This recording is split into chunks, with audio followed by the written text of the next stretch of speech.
Très chers sénateurs et sénatrices, bonsoir. Après les élections, il y a le chaos qui s'est installé dans notre pays, la RDC. C'est dommage de constater que non, il y a un groupe de gens qui ont pris le pays en otage.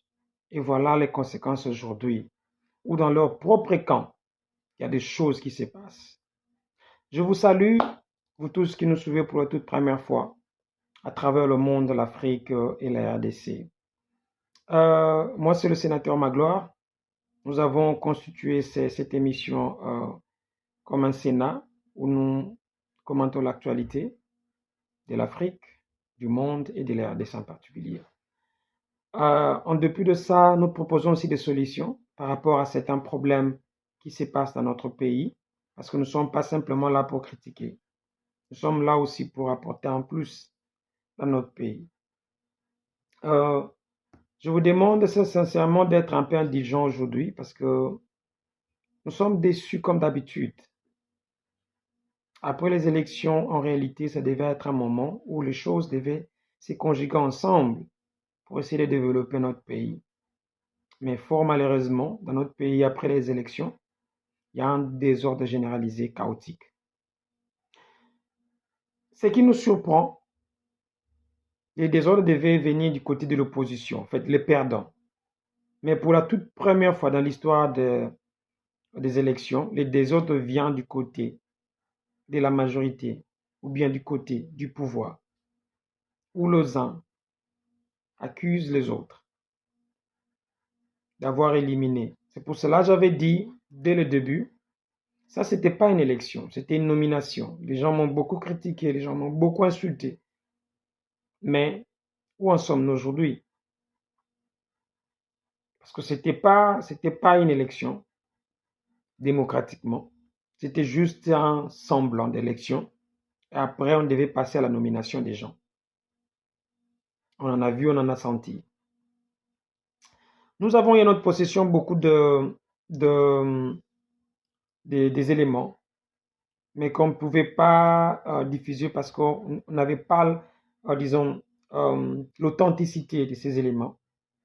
Alors on s'est dit, on va d'abord continuer dans les renseignements pour savoir si réellement ces éléments-là sont vrais ou faux.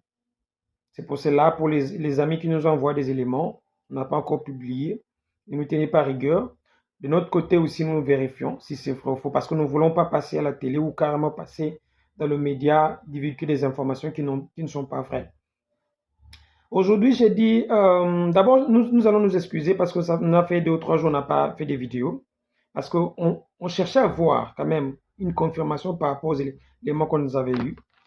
Jusque-là, on attend toujours.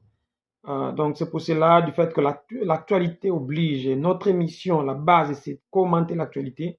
C'est pour cela qu'on s'est dit, non, non, on ne peut pas laisser comme ça. D'ailleurs, aujourd'hui, comme j'ai commencé à le dire, Monsieur Moïse Katumbi, Fayoulou et Monsieur Azuluni ont eu une conférence, des vidéoconférences, Zoom meeting comme on appelle en anglais. Ils parlaient un peu, ils faisaient un peu la table rase sur ce qui s'est passé ou bien ce qui se passe réellement. Et ils ont conclu, bon, sur l'anonymité, ils ont conclu que non. Jusque-là, nous n'avons pas encore fait la compilation des élections.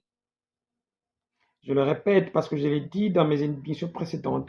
Les résultats que vous voyez de la présidentielle, législative nationale ou provinciale, les résultats là proviennent du machine, ne proviennent pas de la compilation que la loi exige. Alors, je ne sais pas si M. Kadim avait créé son petit monde à lui. D'ailleurs, il a déjà commencé, on le voit, on le constate chaque jour. Mais le monsieur ne sait pas ce qu'il est en train de préparer. Il est en train de concocter plutôt, ce qu'on appelle un cocktail Molotov qui va exploser bientôt là. Pourquoi? Parce que la têtutesse de ce monsieur, il est prêt à sacrifier toute une population pour faire plaisir à simplement un clan. C'est dommage. C'est vraiment dommage. L'ensemble comme parti politique, comme regroupement politique, s'est décidé d'étudier s'il y a moyen d'envoyer plutôt leurs élus aux assemblées, pas simplement nationales, même provinciales. Donc, ils sont encore en train d'étudier s'il y a une possibilité de le faire. Ce n'est pas encore confirmé. Mais ce qui est vrai, ce qui est sûr, tout le monde a décidé. Le 20, le jour de l'investiture de M. Tshisekedi, il y aura une marche. Non seulement la marche, il y aura du côté de l'opposition, mais par notre grande surprise, il y aura aussi une marche du côté du pouvoir. Parce que j'ai suivi, je pense, 2 ou 3 jours passés, l'MLC qui est divisé. Il y a d'un côté, il y a Bemba la personne, avec ses 2 ou 3 soldats du côté de Félix, et le parti avec le militant de l'autre côté. D'un côté et de l'autre côté, ils sont en train de se battre. Alors moi, je me pose la question, quel est l'avenir de notre très cher parti politique MLC, Mouvement de la Libération du Congo? Un parti que je connais très très bien. On a partagé le même logo quand j'étais encore membre de CRP, juste en face du stade de Martyrs. Bon, la direction générale, c'est au niveau de la Gombe. Nous, on était juste en face du stade de Martyrs. C'est très dommage, très, très chers amis.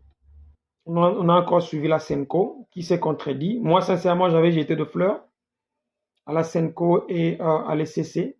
Pourquoi? Parce qu'il avait dit ouvertement que pour eux, les élections ne se sont pas bien passées et toutes ces irrégularités ne permettent pas à ce qu'ils puissent se dire que non, Félix a gagné. Mais ma grande surprise aujourd'hui, la Senco a encore changé. Il est prêt à accompagner le Félix Tshisekedi. Mais moi, je me demande jusqu'à quand on va commencer à jouer ces jeux-là. Jusqu'à quand réellement Congolais va comprendre que non, Congolais, il a un pays comme le Congo et il doit s'occuper des Congolais comme population. Sincèrement, je me pose des questions. Jusqu'à quand on va continuer comme ça? C'est comme si le désordre de MLC et le reste, comme je dis dans mon introduction, ces élections-là de Kadima nous ont amené un chaos total et généralisé.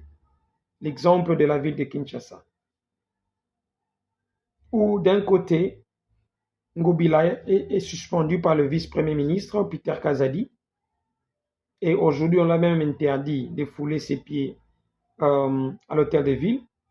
À notre grande surprise, j'ai Coco qui entre aujourd'hui même, tambour trompante, pour venir prendre la fauteuil de Ngobila qui est resté entre parenthèses vacant, comme à l'intérim, et en même temps convoquer tous les gouverneurs, convoquer tous les chefs de quartier pour une réunion du 20 janvier.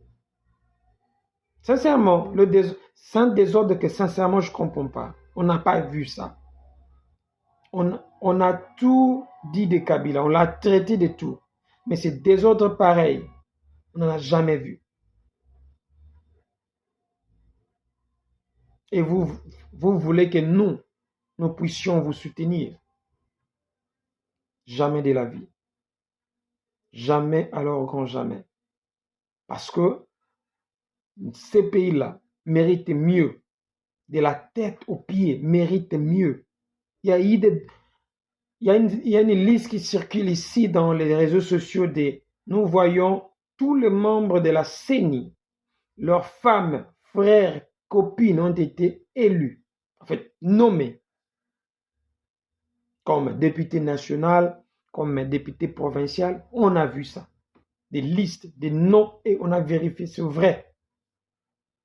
Sincèrement, où est-ce que nous allons avec notre pays, notre propre pays?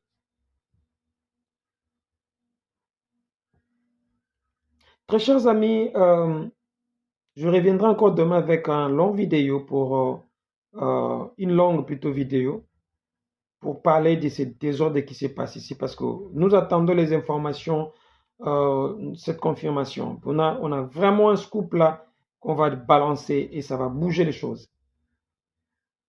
En même temps, par rapport à nos divers, moi j'habite l'Afrique du Sud. J'habite l'Afrique du Sud et je suis parmi les gens qui se sont opposés au déploiement des soldats sud-africains dans mon pays, la RDC. Pourquoi? Parce que c'est un pays hypocrite.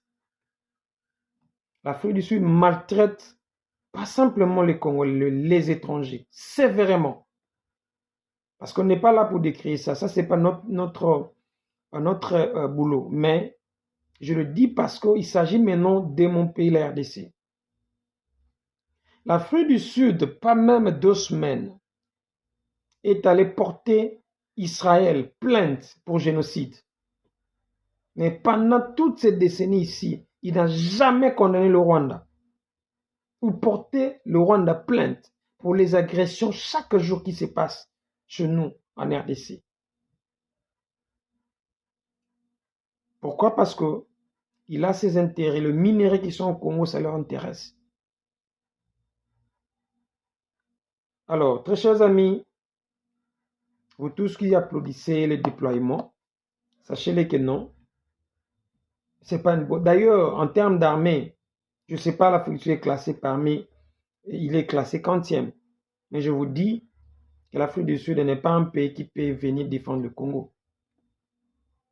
Nous sommes, ces pays-ci, parmi les grands pays, il y a les désordres de la criminalité dans le monde.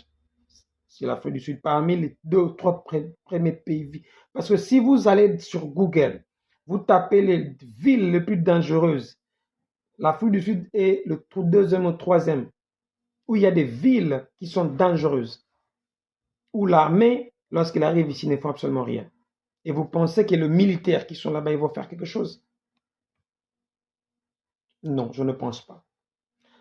Très chers amis, c'est une très courte vidéo. Comme ces derniers temps, je me suis vraiment habitué à faire des courtes vidéos, juste pour décrier le chaos qui se règne dans mon pays, dans tous les plans. Dans tous les plans. Alors, on ne peut pas rester bras croisés, bouche bée, juste regarder ce qui se passe, alors que les temps avancent, les autres sont en train de bouger, aller de l'avant. Et nous sommes toujours en train de faire de pas en arrière.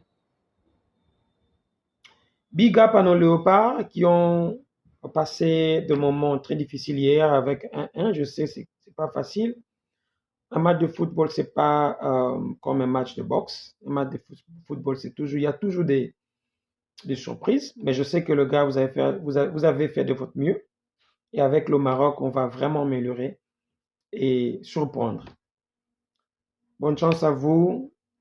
Je salue très sincèrement un grand frère, Willy Mafinga, ici en Afrique du Sud. Grand frère, merci pour votre soutien.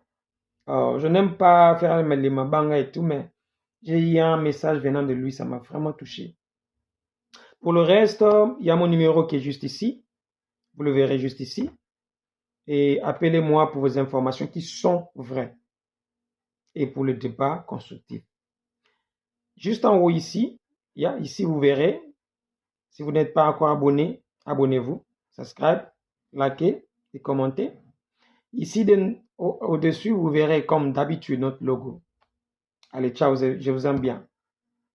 Plein de bonnes choses à vous. À demain.